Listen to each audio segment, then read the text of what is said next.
Okay, welcome everyone. Thank you for joining our shiur and on the ambience in the home, which hopefully the only important thing is doesn't matter whether you're in Tzereida or Clinton Hazel, as long as you've got ambience in the home, which is Torah. If you've got Torah in the home, you have ambience in the home. I'm going to just call on Jonathan Adler to introduce it, and thereafter Joby will do the shiur. On to you, Jonathan. Okay.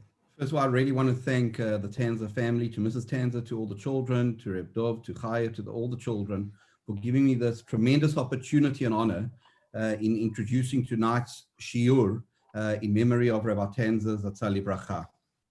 And while I was trying to prepare a few words in honor of such a giant, I tried to think, how does one say goodbye to the best example that I could ever think of the ultimate living Torah Jew and teacher?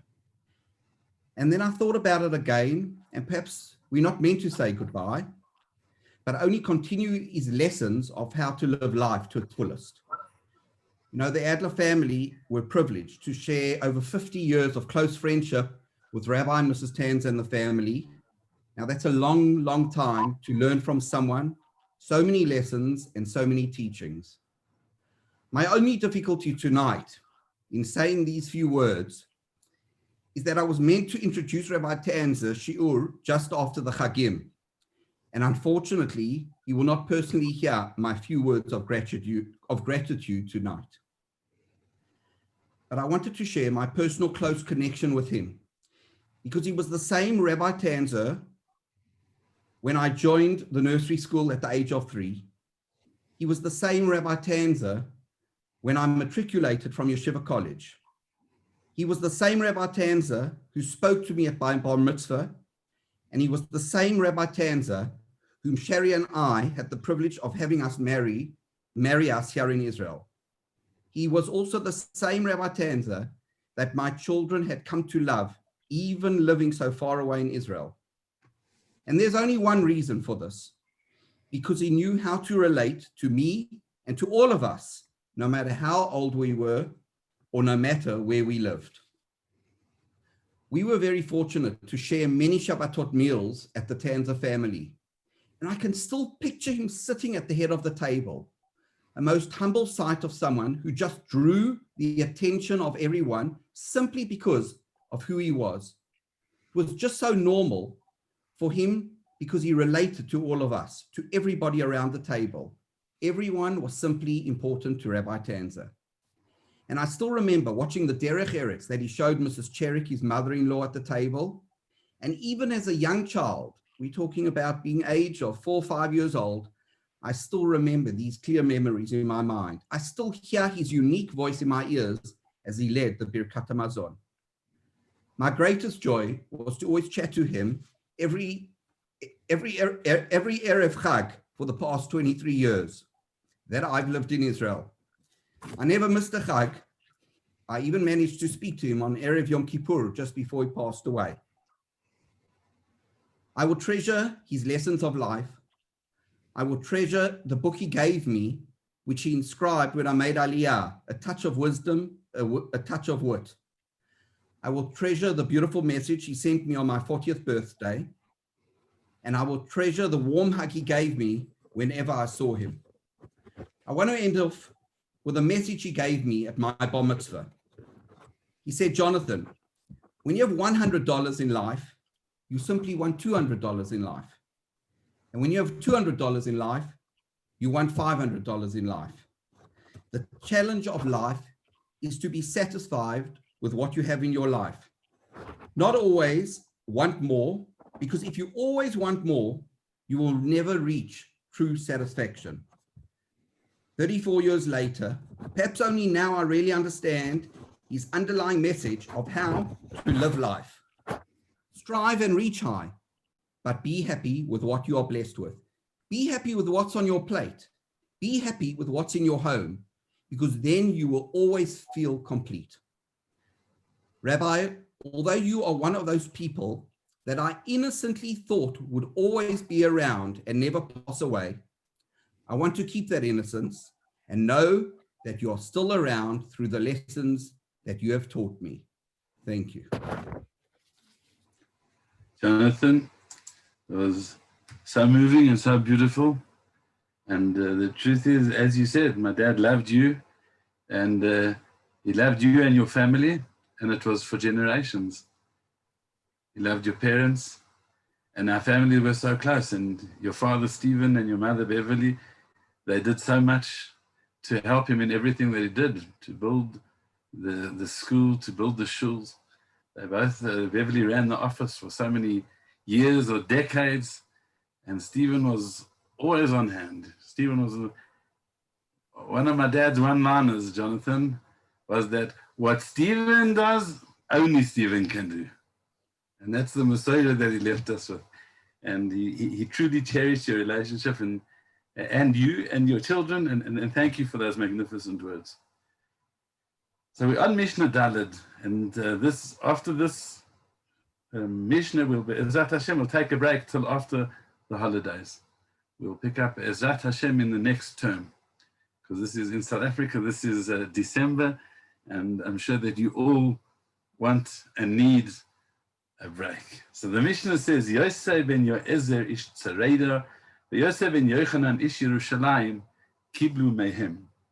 Yoezer, the leader of Tzereida, and Yoezer ben Yochanan, the leader of Yerushalayim, they received a tradition from them. Yoezer ben Tzereida omer, Yehi beischa beis va'ad lechachomim. Let your house be a meeting place for the chachomim, for the sages, for the scholars. Heve misabek ba'afar ragleihem. Become dusty in the dust of their feet. Vyoseie batzama es divreihem, and drink thirstily of their words. There's so much, as always, even if a person spends weeks and months trying to decipher a Mishnah, as we've mentioned before, he always gets the feeling that there's so much locked in. And we've only got 20 odd minutes or so, so we'll just do the best that we can, but know that there's so much chokhmah in each Mishnah. So let's start off. Yoezer ben Yoezer ish Tzereida, Vyoseie ben Yochanan ish Yerushalayim. We have to study the characters, because that's what Avos is about. It's just studying not only the Torah, but the character of the sage. And as Jonathan said, it brings to mind my dad, our Rosh Yeshiva, because it's not only the Torah that he taught, it's the quality of mensch, of person that he was. So our Mishnah starts off, there's a shift. Until now, there's only been one sage in each Mishnah. And suddenly, we find Yoezer ben Yoezer and Yoezer ben Yochanan. And they begin a partnership. They're called the Zugos. It lasted for 5 generations. We're going to see through the Mishnahs, Be'ezrat Hashem, 5 doros of Zugos, where Klal Yisrael was led not by an individual, but in tandem, by a team. The reason for this, the Maharal explains, is because there was the inevitable decline. Until now, an individual could be, like Shimon HaTzadik, Antigonus. They were so great that they could incorporate in themselves the Kol Torah Kula, every part of leadership. At this point, there begins something of a decline. And at this point, leadership became shared between 2, the Nasi and the Av Beis Din. The first one mentioned, Yoezer ben Yoezer, he was the Nasi. He represented the leadership, some political leadership, certain spheres in halacha, but mainly he was the leader of Klal Yisrael. The second one was the Av Beis Din. And this partnership continued. Neither of them, in and of himself, could contain the whole of Klal Yisrael, the Kol Torah Kula, which is an amazing thing. And the Gemara, the Mishnah in Chagiga, records that for all 5 generations of these Zugos, these partners, there was one machloikis that went through all the generations.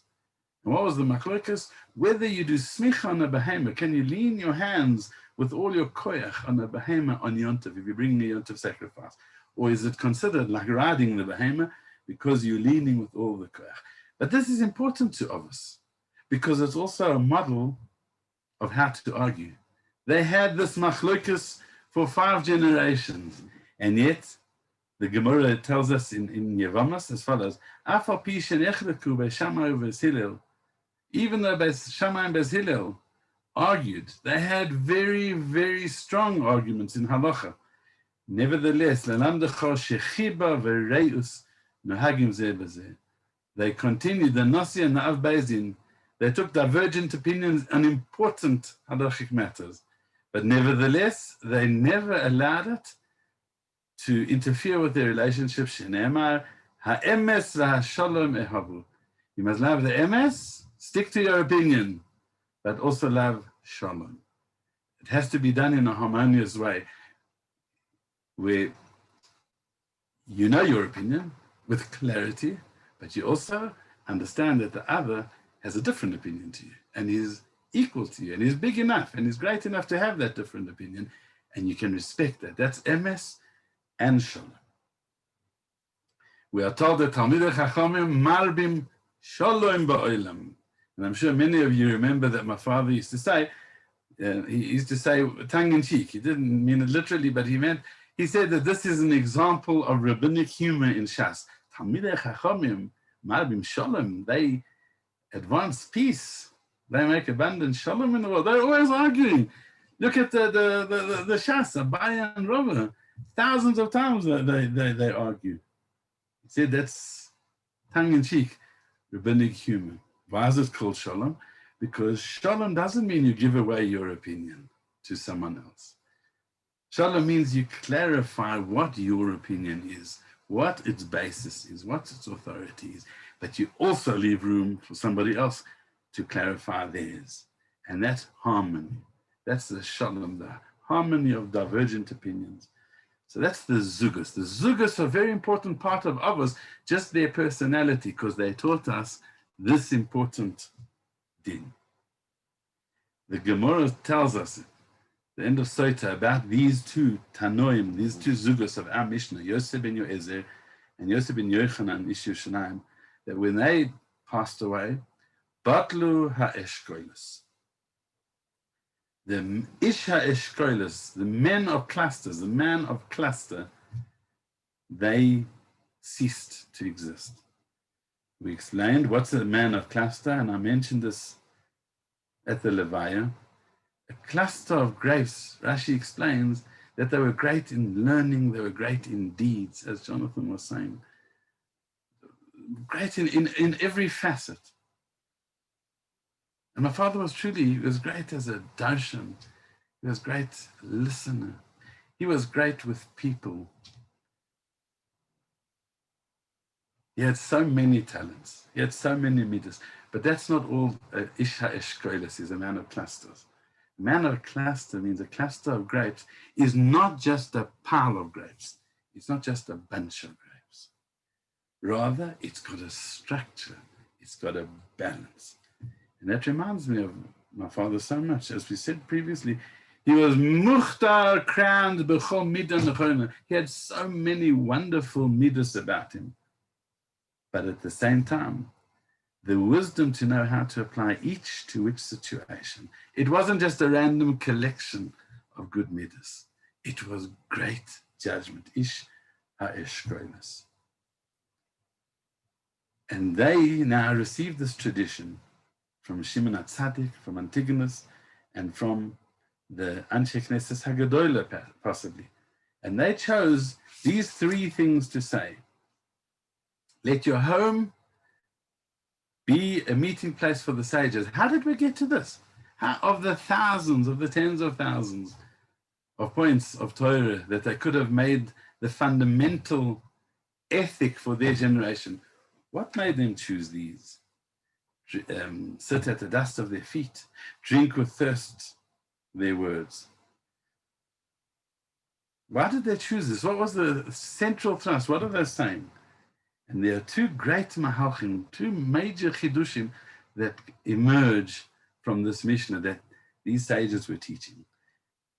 They were continuing from the ethos, the ethic of the Anshe Knesset Hagadola, that Klal Yisrael was entering the era of wisdom, an era where Torah needed to survive intact without prophecy, which was devastatingly challenging. And so they said, Torah, avoided milos chasodim. We said the personality of service. And now that our Mishnah is adding to that, refining that to the next generation. And look what they're saying. There are two great mahalchim, the Rambam and Rashi's mahalach. What does it mean? Your home should be open, a meeting place for the scholars, so that you will be close to them. You need that the scholars should come to your house, because then you're going to learn from them. In other words, what we're learning is enhancing the Torah personality is not just a study of the material. It requires a special kesher, a special attachment to the sage. There's no such thing as taking the Torah and leaving the sage. They said it has to come to your home. You've got to be close. Most inspiration doesn't come from ideas. It comes from people who are on fire, people who are inspired. You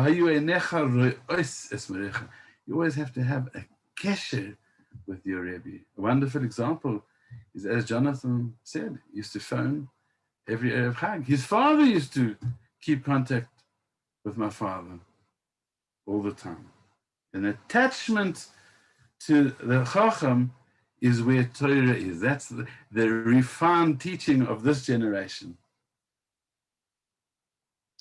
They shifted it from being an oved, the personality of service, to, they said, attachment to the sages, and we'll discuss the next two Mitzvah soon.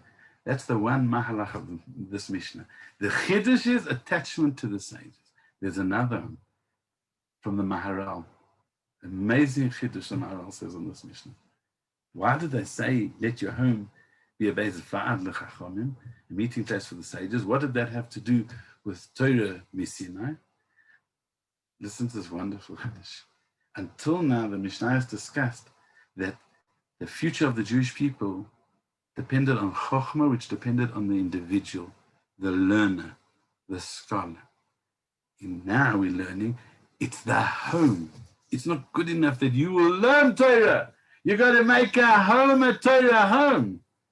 Maharal says it's clearly because there's a wife, there's children. They can't go to the Beis Medrash and learn. Your home has to be an extension of the Beis Medrash. And this is what they're adding, the Chiddush that they're adding. Not good enough to learn. You have to make your home a Torah home. It's so rawy to study in the week before Hanukkah, because at Hanukkah is exactly what we see. The neiros of the menorah of the Beis Hamikdash in the second temple, when it ceased, where did it go to? It didn't stop shining. It went from the Beis Hamikdash to the door, to the window of every Jewish home. What's the significance of that? The Jewish home is the Mikdash. When we don't have a Beis Hamikdash, and when we don't have prophecy, we have Torah and we have the Yiddish shtub, a Jewish home. It's got to be a Torah home. You've got to have Sefarim in your home. If you're not going to get all the Gedolim into your house, at least have the Sefarim. If you have a Rambam in your home, you have to behave differently. There's a Rambam. My father used to love telling the story of when he was a Yeshiva bocher. He always loved Sefarim. And if many of you remember, in our home, he had thousands of volumes. And when he was a Yeshiva bocher, and he used some of his, the little allowance that he had to buy a Pnei Yehoshua, the 3-volume set of the Pnei Yehoshua, which is very Iyun on Rashi and Tosfos on Shas. And his grandfather actually said to him, Avraham Chaim, why are you buying Sforim that belong in a Beis Medrash? The Pnei Yehoshua is something that a yeshiva needs. Yeah, occasionally people are going to look at it, but it's not a basic bread and butter sefer. You're not going to use it every day, every week. But Dad had a love for Sforim. He wanted a Bais Mole Sforim. It's one way of achieving this. Make your home a Torah home. It creates a different culture. The era of Torah, our Mishnah is being mechadesh, is not just for the Beis Medrash. It's for the home. the Meforshim explain, even if you don't understand what the sages are saying when they come to your house, it's like going into a perfumery. When you come out, you're still going to smell a little bit better. In other words, it's not the learning necessarily, it's a culture. There's something non-cognitive about Torah. There's cognitive Torah, and then there's Torah that's a culture that's absorbed. One of the Gedolim who went to America to collect money for his yeshiva, he said it as follows. He says, I pity the American Yidden because they have to raise children in walls that are not saturated with centuries of tears, of Torah, of tefillah. In Europe, he says, our homes are raising the children. I remember when we were growing up, Mom and the dad, they had so many great giants in our home. Sometimes for Shabbos, sometimes for days, for weeks, and even occasionally I remember for months. Rosh Yeshivas, Gedolei Ador, in that time, anyone who came to South Africa ended up in our house. Rav Zolti, the Rav Yerushalayim, was a Gadol, Atzum, Rav Goldwicht from Krembi Yavne, Rav Kolitz, Rav Plater, the list carries on, Rav Simcha Wasserman, Rav Ezrachi. We were trained to happily give up a bed Shabbos after Shabbos. I remember there were times, there were months you didn't get to sleep in your bed. Either I slept in the lounge or I shared my room. When Baruch went to Yeshiva, I shared my room with an elderly roommate. And what did we learn from them? First of all, we learned a lot of halachas by watching them, by seeing them. But more than that, what did we learn? To love Gedolim. Because when my father brought the Gedolim to the house, we saw true kavod for the Gedolim.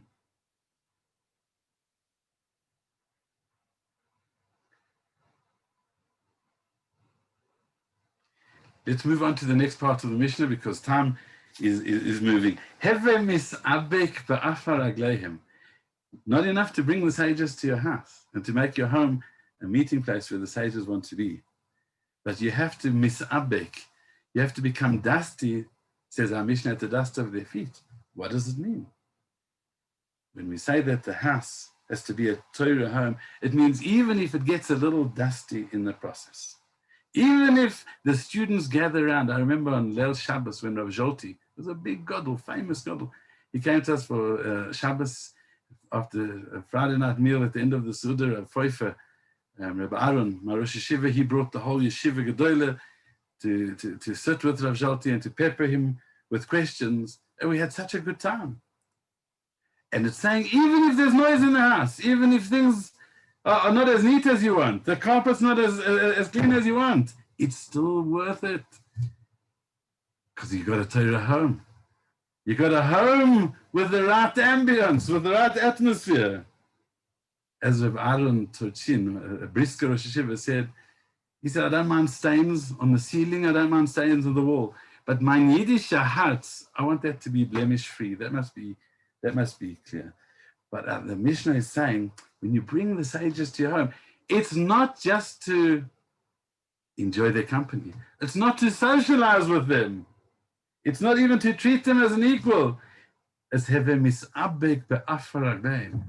to put them on a pedestal, not as friends, as much as you love them. And we saw this by my father. He made the Gedolim sit at the head of the table. Usually they would refuse, but they'd sit with him at the head of the table. But he served them, he listened to them, he loved them. The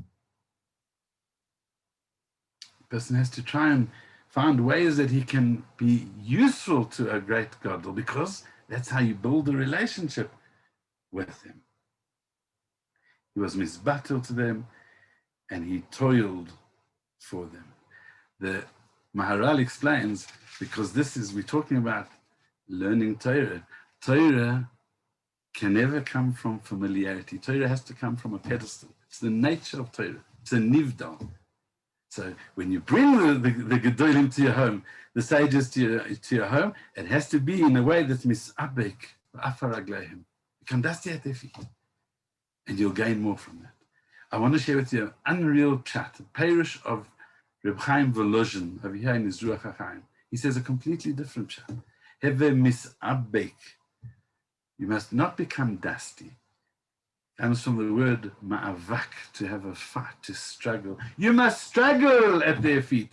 When your Rebbe tells you something, when you learn something in the Rambam, you must have a kasha on it. You must ask on it. You must query. Struggle with their Torah. Don't just sit there and listen and nod. Sometimes you're going to be right. Sometimes you're going to sharpen the sage. And even if you don't, if you're not asking, you're not learning. You only know you're learning if you have questions. He says that's the pshat over here. Learn the Gemara at your dining room table. You seat Abaya at the head of the table. Seat Rava, Rashi, Tosfos, the Rambam. But ask them questions. Have a misabek. Struggle, but struggle with humility. Ba'afar raglayim. And this is how a person learns Torah. He has to attach himself to the sages, and he has to make a Torah home. The home has to be Torah-dik. Let's move on to the last one, because time is moving quickly. Have a Vyoseie batzama es divrei. You must drink of their words thirstily. What does that mean? There's a special quality to Torah. The Gross says, the Gaon Mivilna says, Hoi kol tzamei lechu lamayim. Those who are thirsty go and drink water, which is a reference, the Gemara says, to learning Torah. Torah that's not studied with thirst is not full Torah, because that's not how you learn Torah. You have to be thirsty for Torah. It has to be longing, like a thirsty man. Like a thirsty man when he's thirsty, when he's drinking, it's a priority. It's not a luxury. He needs it. He craves it. Without it, he's dried up. Now you're learning the Torah. The Avnei Nezer said that it's not a mitzvah to learn Torah without joy. You might think, oh, you're enjoying the Torah. That's not such a good idea. The Avnei Nezer says not like that. Torah without relish, without joy, it's chassid in the Torah. It's not full Torah. Torah, the quality of Torah only goes in. We only absorb it with simcha. That's why we make the bracha v'ha'arevno. So our Mishna is telling us, Vyoseie batzama, you have to drink when they talk in your home. It has to be a home that's thirsty for Torah. Even if you heard that Devar Torah before, even if you saw it before, listen as though you never heard it again. Listen with relish. And I tell you, when I was preparing this, I thought mamish of my dad. As many of you noticed, Dad, if there was a guest speaker in shul, he never read while the person was talking. Always listened intently. If it was a Talmud who was talking, if it was a Rebbe, if it was a Rav, and certainly if it was a great Gaon, he always listened. He enjoyed listening. He put himself aside. He listened without ego when you talked to him one-on-one. And even if it was about Torah, he knew. He listened for a new nuance. He knew that every person is going to say it in a different way. It's called the love of Torah. And our Mishna is teaching, without that, you're learning Torah with your ego, there's something amiss. Your Torah needs to be one of thirst. Everyone deserves to be listened to. And it was never beneath him to listen. I want to conclude with a wonderful story that my father used to say at all our family bar mitzvahs. It was a story that occurred in Williamsburg with a man who I never met, and Mitzvah, maybe one day I'll meet his descendants, but I can't help remember his name is Mr. Pants. My dad always told the story of Mr. Pants. I think he was around 15, my father, when he was sitting in the Beis Medrash in Williamsburg, where he davened, and you know what he saw? He saw, they had, what our Mishna is talking about, a culture of Beis Medrash, where you make the Beis Medrash into your home. That's actually what Itzele Volozhna says, pshat in our Mishna is, your home should be in the Beis Medrash, Beis Vad L'Chachomim. Where the Torah is being learned, that should be your home. The other place should be your hostel. Amazing. That's how they used to live and learn in Volozhin. David HaMelech says, Shivti beveis Hashem. That's my home. Of course I go home to sleep, I go home to eat. But the Beis Medrash is where my real makom is. So in the culture of the Beis Medrash, a Yid goes there for 2-3 hours in the morning, 2-3 hours in the evening, and that's where he grew up, in the Shtibelach in Williamsburg.